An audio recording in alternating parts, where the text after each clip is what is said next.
যাত্রা কেমন হলো? খুব আলহামদুলিল্লাহ, খুব ভালো হয়েছে। কিশোরগঞ্জ থেকে আইছি, রাস্তা একবারে পাকা, ভাড়া হালকা একটু বাড়তি। ভাই নরসিংদী থেকে আসছি, রাস্তার অবস্থা মোটামুটি ভালো, ঠিক রাস্তা ক্লিয়ার আছে, হয়রানি নাই।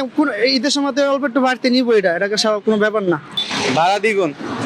আগে ছিল আমাদের এই যে পদ্মা সুরমা ছিল আগে 250 টাকা, এখন হচ্ছে 400 টাকা। না, কোনো ব্যবস্থা নেই।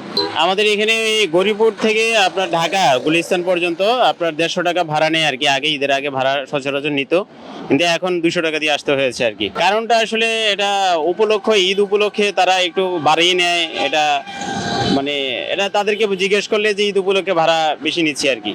নর্মাল ভাড়া ছিল ভাই 150 টাকা, 200 টাকা নিছে আমাদের থেকে। কারণটা হচ্ছে ঈদ, এখনো তো ঈদ কাটে নাই আমাদের।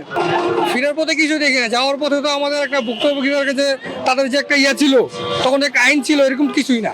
তারা যেভাবে পারতেছে সেভাবেই নিতেছে।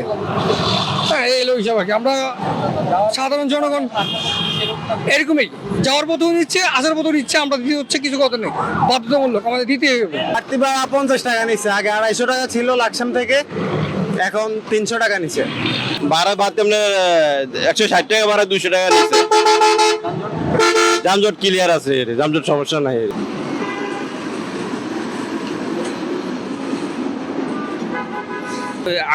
আমাদেরকে নামাই দেওয়ার কথা ছিল ওখানে সাইনবোর্ডের স্থানে, ওই যে ক্রসিং এ, এইখানে না নামাইয়া আমাদের পিছনে নামাই দেয়।